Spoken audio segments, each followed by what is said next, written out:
Obviously nothing's set in stone yet, but what would it mean to you to have the offense be at full strength this week with Alvin potentially being able to play and Mike being designated to return from IR yesterday? I mean, perfect time. If you wanted to predict, like, how would you want the team to be in terms of at what point of the season would you want everybody to be back healthy, ready to go? You would say the beginning of the playoffs, and hopefully we all just last this entire playoff run. One game at a time, obviously, but we got the Bears coming up, and we're back at full strength. We got Mike, we got Deontay back.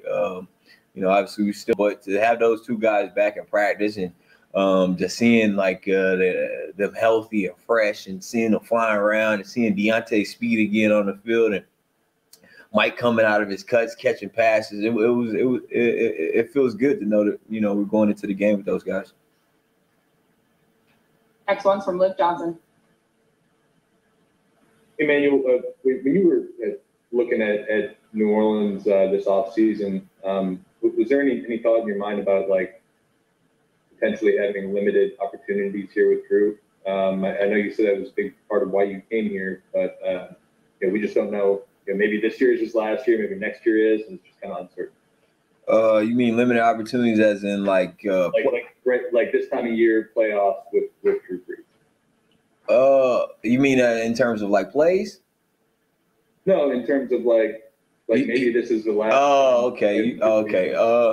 Yeah, I mean, I came here to win a Super Bowl, and I came here to experience the Sean Payton Drew Brees connection. And I knew that it was potentially a year-to-year deal with Drew. Like, I didn't come here saying, I'm about to play with Drew Brees a long time. And, I mean, even for myself, like, we're all pretty much on one-year deals, and so it's a situation that I don't think about it. I don't think about it. I just go with the flow and let the chips fall where they may. And every time I take the field with him, it's an honor, and it's a privilege, truthfully, to line up with a guy like that. I sometimes I just sit back and just watch him, how he prepares and how he gets his set ready to go, and like his tenacity and his aggressiveness in terms of just his play calling and how he approaches the game.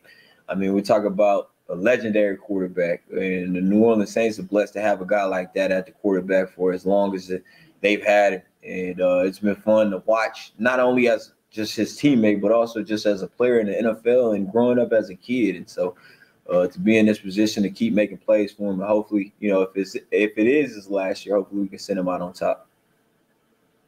Next one's from Amos Morrell. Yeah, Coach Payton earlier today mentioned that, when he's putting together the roster, there's a certain, core things that they're looking for in a player. And I'm curious, as a free agent who signed with the team and has gotten to know the locker room, do you get a sense that, there's like a common, set of traits among the guys in the locker room? So what are those that you've noticed? I think there's no really me guys in the locker room. I think it's a lot of team guys. And, I've been enjoying this locker room. You got a lot of different personalities. You got some people that's quiet, and then when you talk to them, you see that they're not so quiet. It's just they stick to themselves. And then you got, Cam Jordan, who walks up to my locker every day, and we laughing and rolling and stomach hurting and telling jokes. And, I got Craig Robertson next to me, and, and so I've been having a good time with this entire locker room. And I think that as far as personality based, I don't know if they choose a certain personality, but one thing I do know is all of this starts with Sean Payton and his personality. We got a head coach who loves ball, loves calling plays, legendary coach, in my opinion.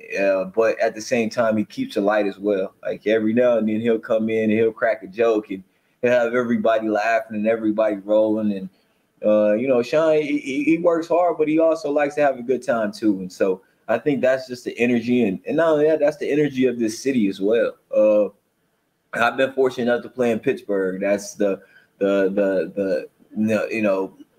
blue collar city, right? Like work hard, and then I went to Denver, and now it's just laid back, right? Just chill. And Then I went to San Fran, and that's the tech capital. And now I'm here in New Orleans, and I see the difference of the entire city affecting the teams. And and like I said, our head coach was doing the gritty with a pair of Jordan 11s on.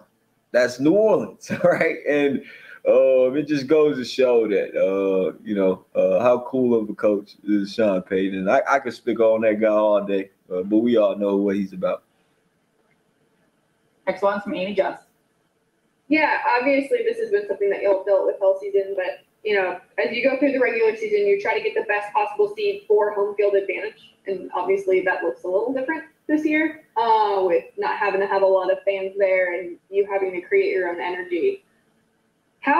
We've talked about this before, but how do you create your own energy, especially knowing that it's the playoffs, it's win or go home? Yeah, I mean, it's exactly what you just ended on, right? It's the playoffs.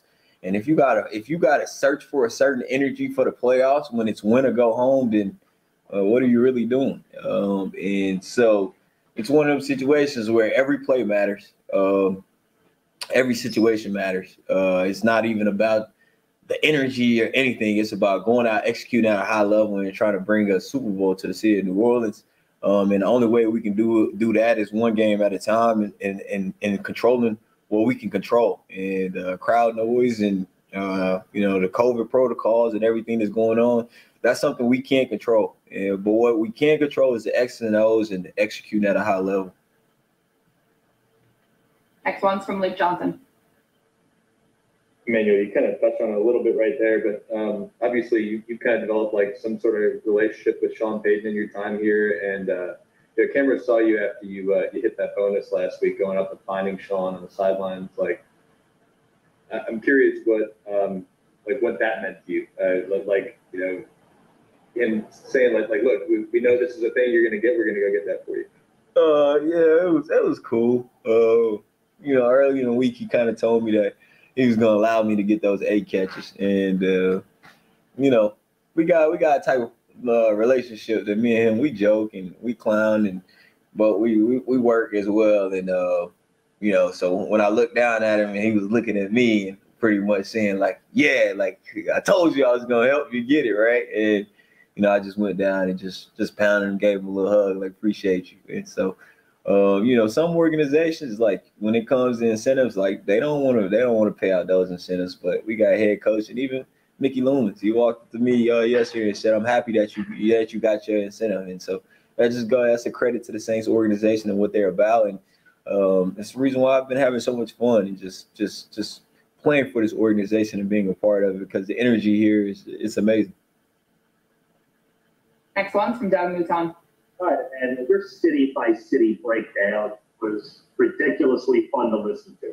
But I grew up in New Orleans, so when you say the vibe of New Orleans sort of translates on, as a guy who's from here, I'm not totally sure exactly what you mean. As a guy coming here, what is it about? Explain what it is. New Orleans has it's like their food. New Orleans has flavor. New Orleans has flavor. Like I just ate some gumbo, right? I just like it has flavor. Like if you speak of New Orleans, you speak of Cajun, good food, good energy, good vibe, just flavor and sauce. And what do you like? Most people probably won't see it in Sean Payton, but we got a head coach who's rocking Jordan 11s during the game, doing the gritty. He has flavor. He's not bland, right? And that's New Orleans. And so, even Drew practices in Jordans. Jordan is flavor to me. That's sauce. That's swag, right? It's not the whole, and that's no diss to anybody like wearing Asics, but Asics, it's kind of like, in my opinion, it's like grandpa-ish, right? And Jordan is like the culture, like the young, the young crowd, right? It's flavor. And so that that's what I mean by that. And I don't want to diss Asics and none of that, but that's just how I feel about it.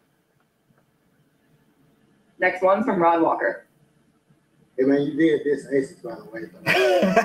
I did, but it's the truth though, right? Like if somebody said, well, I like for me, like it's just personally for me. If somebody said, well, would you rather have Asics or Jordans? I'm gonna take the Jordans because I like to have flavor. I like salt and pepper in my food. I'm sorry. I'm with you. I wanted to ask you about you played that last season with Peyton Manning. Are there any similarities in just going to the playoffs this year and just sort of what you remember back that year? I mean, as far as Drew is concerned. I truthfully don't like to compare and the reason why I don't like to do it is because I just like to stay in the moment. And I think like when I compare like they say former teams, or if I think about the 15 team, then I have a certain expectation, and I rather just enjoy the moment of this team and of right now. And so, what me and Peyton was able to accomplish in that team in 15, we were able to win it all. And and what we have here, I think that we have a great opportunity as well. But it's just not going to be given to us. We got to go out and take it, and we got to execute, and we got to make the plays. We got to just be who we are, and I feel like we'll be fine. My follow-up there, where do you feel like this team is right now going into the playoffs? You feel like I think we're in a good position. We got guys coming back. We got Mike coming back. We got Deontay coming back, and I feel like as a team we're healthy. And I just pray we remain that way, and that we stay focused on the goal at hand, and none of this COVID BS sets us back any, and we're able to make this run. But it starts Sunday versus Chicago. Last one from Stacey Dales. We got a dog barking. We got. Yeah, I'm sorry. That's my poodle. Rainbow. Question, Emmanuel. You've played on obviously so many playoff teams with the Super Bowl trips, etc. You guys have the second most playoff games played by players on your roster in the playoffs. Is it overrated, or with all the experience that you have, does it add some level of moxie, savvy, confidence to have it? If I wasn't on this team, I would sit back and say, I think that plays a factor. But the fact that I am on this team, you kind of got to ignore that and not think about stuff that really doesn't matter, because at the end of the day, when we line up, it's X's and O's in this football, and we got to go out and execute. And so the past doesn't matter, the future doesn't matter. The only thing that matters is right now, and this play and the next play and the next play after that, and just keep stacking until the scoreboard strikes zero and the game is over. And so obviously, I feel good about that, but at the same time, I'm just in the moment right now, not even thinking about that. Thanks for your time, Emmanuel. All right, thank y'all.